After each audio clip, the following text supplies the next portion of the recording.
ప్రతి నిత్యం ఆ వైఎస్ఆర్సీపీ ఆయన జగన్మోహన్ రెడ్డి గారు గాని, అదేవిధంగా ఆయన పాత ఇరిగేషన్ శాఖ ఎక్స్ మాజీ మంత్రులు గాని ఏదైతే పోలవరం ఎత్తు తగ్గించేస్తున్నారని అంటూ ఏదైతే విష ప్రచారం ఏదైతే చేస్తూ ఉన్నారో, ఏదైతే మొసలి కన్నీరు ఏదైతే కారుస్తూ ఉన్నారో, మరి వారికి పీపీఏ ఇచ్చినటువంటి వివరణ, పీపీఏ ఇచ్చినటువంటి సమాధానం వాళ్ళకి చెంపదెబ్బ అనే విషయాన్ని కూడా ఈ సందర్భంగా తెలియజేసుకుంటూ ఉన్నా. చాలా క్లియర్ గా ఆ రైట్ ఇన్ఫర్మేషన్ యాక్ట్ ప్రకారం ఇచ్చినటువంటి సమాధానంలో వాళ్ళు ఆన్సర్ చేశారు. ఏదైతే పోలవరానికి సంబంధించి ఫేజ్ 1 అని చెప్పి 41.15 మీటర్స్ అనేది 2021 జగన్ ప్రభుత్వంలోనే బేజం పడింది, బేజం వేసింది కూడా మరి యొక్క వైఎస్ఆర్సీపీ ప్రభుత్వమే అని చెప్పి దానికి సంబంధించినటువంటి ఉత్తర ప్రత్యుత్తరాలు ఏవైతే ఉన్నాయో అన్ని కూడా రైట్ ఇన్ఫర్మేషన్ యాక్ట్ లో మరి ఆ యొక్క సభ్యుడు అడిగినటువంటి ప్రశ్నలకు సమాధానాలు ఇచ్చినటువంటి పరిస్థితి చాలా క్లియర్ గా వాళ్ళు మెన్షన్ చేశారు. అందులో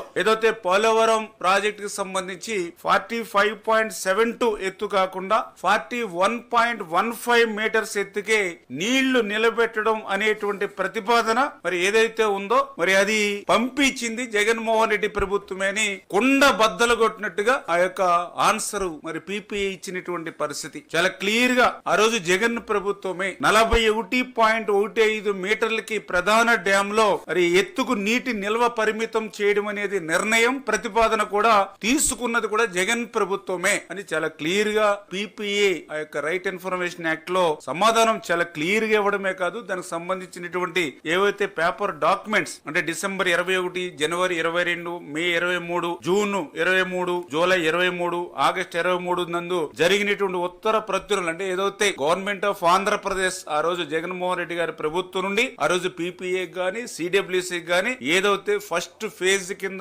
41.15 మీటర్లకు మాకు నిధులిస్తే మాకు ఈ ప్రయోజనాలు కలుగుతాయని ఆ రోజు మరి జగన్ ప్రభుత్వమే మరి ప్రతిపాదన చేసింది అనేటువంటి విషయాన్ని, ఈ నిర్ణయం తీసుకుంది అనేటువంటి విషయాన్ని చాలా క్లియర్ గా రైట్ ఇన్ఫర్మేషన్ యాక్ట్ లో మరి మనకు సమాధానం ఇచ్చారని అంటే చాలా క్లియర్ గా అబద్ధాల బ్రతుకుకి మరి ఒక అక్షర రూపం వాళ్ళ అవినీతి పత్రిక అనేటువంటి విషయం మరొక్కసారి మనందరికి కూడా తెలిసిందనే విషయాన్ని కూడా ఈ సందర్భంగా తెలియజేసుకుంటూ